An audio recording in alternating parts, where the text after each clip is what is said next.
ఇంట్లో ఉన్న బతుకుతెరువు లేనప్పుడు అక్కడ ఉంటే ఎక్కడ ఉంటుంది? ఆల్రెడీ రోడ్డుని పడే ఉన్నారు. దాని బదులు ఎక్కడ ఉంటే కళ్ళకి కనిపిస్తుంది, ప్రపంచానికి కనిపిస్తుంది, అధికారులకు కనిపిస్తుంది. వెనుక ప్రత్యక్షంగా పరోక్షంగా అనేక మంది అనేక కుటుంబాలు ఆధారపడి జీవిస్తున్నాయి కాబట్టి జీవీఎంసీ వీళ్ళంత త్వరగా సానుకూలంగా స్పందించాలి. ఎందుకంటే నిన్న మొన్నటి వరకు కూడా జీవీఎంసీ పాలకవర్గం ఉండేది, కార్పొరేటర్ ఉండేవారు, మేయర్ ఉండేవారు. ఇప్పుడు వాళ్ళంతా కూడా సాధారణ పౌరులుగానే మారిపోయారు. నగరంలో సుమారు 6 నెలల క్రితం తొలగించిన ఫుడ్ కోర్టును తక్షణమే తెరిపించాలని జనసేనకు చెందిన నాయకుడు బొగ్గు శ్యామ్ నేతృత్వంలో బాధితులు ఆందోళనకు దిగారు. ఫుడ్ కోర్టును తిరిగి తెరిపించేంత వరకు తమ ఆందోళన కొనసాగిస్తామని బాధితులు జేకే న్యూస్ నవభారత్కు తెలిపారు.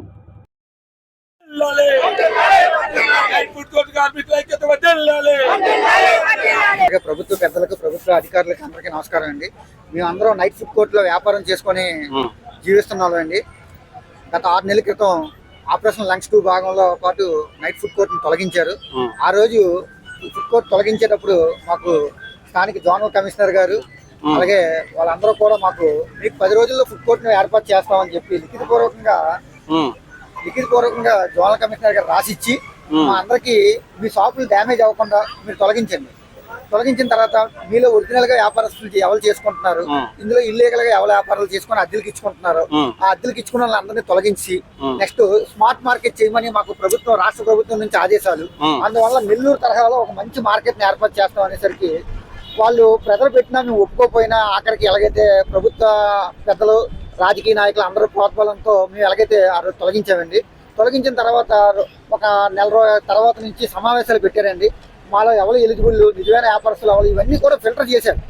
జోనల్ కమిషనర్ గారి ఆఫీస్ లో మాకు కమిషనర్ గారు కూడా మీ ఫుడ్ కోర్ట్ వస్తుంది, జీవీఎంసీ కౌన్సిల్ లో మీకు బడ్జెట్ కేటాయించాము, కౌన్సిల్ బిల్లు పాస్ చేసింది అని ఎమ్మెల్యే గారు అందరూ కూడా మాకు పీడీ ప్రాజెక్ట్ డైరెక్టర్ గారు మేడం గారు కూడా మీటింగ్ పెట్టి మీ అందరూ 2,50,000 ప్రభుత్వం తరఫు నుంచి ఎంత అవుతుంది, మీరు ఎంత పెట్టాలి, మీకు అది లోన్ రూపంలో రావచ్చు, లేదంటే అమౌంట్ మీరు కట్టుకొని మీకు ఫుడ్ కోర్ట్ ఎంతమంది ఎలిజిబుల్ అయ్యారో అంతమందికి ఫుడ్ కోర్ట్ ఇస్తున్నామని చెప్పి ఈ రోజుకి 6 నెలలు గడిచిందండి. 6 నెలలు గడుస్తుంటే సామాన్యులు ఎలా బతకగలరో ఒకసారి మీకు ప్రశ్నించుకోగలరా సార్? ఒకసారి మా అందరి కడుపులు కొట్టారు.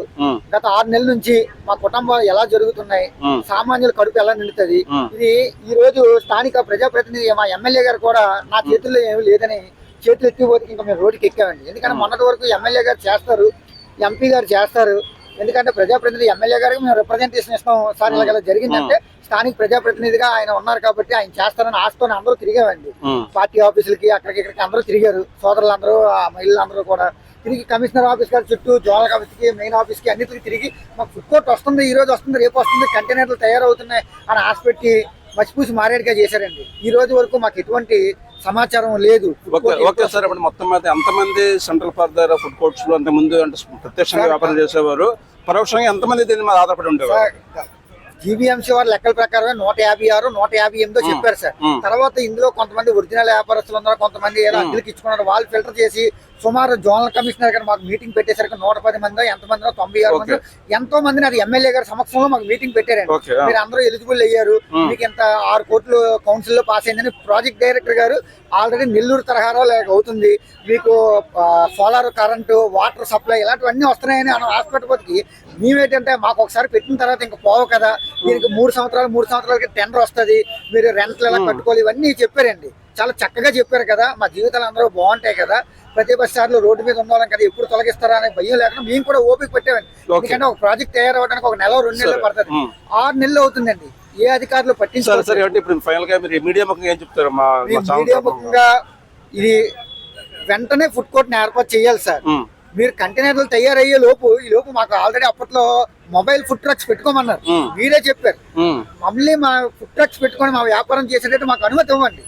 లేదు, మీరు వెంటనే ఏర్పాటు చేస్తున్నారా మీ కంటైనర్లు, అవి పెట్టించండి, మేము దేనికైనా సిద్ధమైంది, కానీ వ్యాపారం చేసుకోవడానికి మాకు అనుమతి ఇవ్వండి. మీ ఎలిజిబుల్ అయ్యే లిస్ట్ నే మాకు అనుమతి ఇవ్వండి. మీ వ్యాపారాలు లేకపోతే మా కుటుంబాన్ని ఎలా పోషించుకుంటామని ప్రభుత్వ పెద్దలకి, అధికారులకి, కమిషనర్ గారికి, కలెక్టర్ గారికి అందరికీ సవినయంగా తెలియజేస్తాం.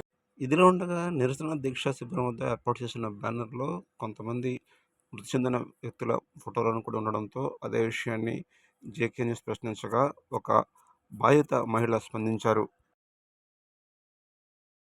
మా ఫుడ్ కోర్ట్లో ఉన్న వాళ్ళేనండి, షాపులు తీసిన నెల రోజులకి వాళ్ళకి హార్ట్ అటాక్, ఈ ఫైనాన్స్ ప్రాబ్లమ్స్, ఈ లోన్లే తీసుకోవడం వల్ల షాపుల మీద అవన్నీ మొత్తం వాళ్ళకి పడిపోవడం వల్ల ప్రెషర్ ఎక్కువైపోయి హార్ట్ అటాక్ వస్తుంది. ఒక అతను అయితే ఇప్పుడు ఓపెన్ సర్జరీకి కూడా హాస్పిటల్లో ఉన్నారు. అతను కూడా హార్ట్ అటాక్ ఆపరేషన్ చేస్తారు. మాకు ఇల్లు 6 నెలలు అయిపోయి 7 నెలలు వచ్చింది. ప్రతిరోజు కూడా మేము జీవీఎంసీకి జోనల్ కమిషనర్ దగ్గరికి తిరిగి ప్రతిరోజు తిరుగుతున్నాం. ప్రతిరోజు తిరిగితే జోనల్ కమిషనర్ గారు అంటారు, కమిషనర్ వెళ్ళి కలవంటారు, కమిషనర్ గారు అంటారు, జోనల్ కమిషనర్ ఇలాగే మమ్మల్ని ఆటాడించారు. తర్వాత ఎమ్మెల్యే దగ్గరికి కూడా మేము వెళ్ళలేని రోజు అంటూ లేదు. ఎమ్మెల్యే గారి దాకా మొన్నటి దాకా వస్తుంది అన్నాను. మొన్న లాస్ట్ వెళ్తే నా దగ్గర ఏమీ లేదు, కమిషనర్ గారు వెళ్ళి అడగన్నాను. మాకేంటంటే ఇప్పుడు ఇంకా హాస్పిటల్లో ఉండే మేము కూడా ఏదో అయిపోదామని నిర్ణయించుకున్నామండి. వీళ్ళు మమ్మల్ని ఆదుకోవాలంటే వీళ్ళు ఇప్పుడు మాకు కంటైనర్ ఇచ్చి లోపు మాకు వ్యాపారం చేసుకోమని మాకు మా ఎక్కడైతే తీసారో అక్కడ వ్యాపారం చేసుకోమని. కంటైనర్లు తయారయ్యి వచ్చేటప్పటికి మీరు 10 రోజుల్లో కంటైనర్ తీయండి అమ్మా, మీ షాపు మీ కంటైనర్ పెట్టాలి అన్న టైంలో మీకు ఇచ్చేస్తారు. మా షాపులు మాకు కావాలి. ఓకే అమ్మా, మీరు చెప్పండి. అసలు అంటే మీరు యాక్చువల్గా ఒక మీడియా ఇన్వెస్ట్మెంట్ లో పెట్టిన డేటా రాశారు. మాకు తిరిగి అక్కడ షాప్స్ లేదా ఫుడ్ కోర్ట్ ఏర్పాటు చేసే వరకు కూడా ఇక్కడ దీక్ష కొనసాగిస్తూ ఉన్నారు. ఆ మాటకి మీరు కట్టుబడి ఉంటారమ్మా? ఎందుకంటే ఇప్పుడు ఇంట్లో ఉన్న మాకు బతుకుతూ లేనప్పుడు అక్కడ ఉంటే ఆల్రెడీ రోడ్డుని పడే ఉన్నారు. దాని బదులు ఎక్కడుంటే కళ్ళకి కనిపిస్తుంది, ప్రపంచానికి కనిపిస్తుంది, అధికారులకు కనిపిస్తుంది, ప్రభుత్వానికి కనిపిస్తుంది. నా కోరిక ఒకటే సార్, మీరు కంటైనర్లు మేము అడగలేదు, మీరే సెలెక్ట్ చేశారు, కౌన్సిల్ 6 కోట్లు రిలీజ్ చేశారు, మీ ఎలిజిబుల్ వాళ్ళకి ఇస్తానని అన్నారు. ఓకే కదా, మీ అందరూ యాక్సెప్టబుల్. దానికి మేము అందరూ స్ట్రీట్ వెండర్స్ అని మీరు గుర్తించారు. 96 మంది ఎంతో ఓకే చేశారు, ఓపెన్ చేస్తా అన్నారు. కంటైనర్స్ వచ్చాక ఓపెన్ చేస్తానంటే అది ఎప్పుడో కనీసం చెప్పాలి. లేదు ఇప్పుడైనా మాకు కనీసం బతుకుతారు. ఇంతకు ముందు మేము షాపులు ఎలా పెట్టుకున్నాము అలాంటి అవకాశం ఇవ్వాలి.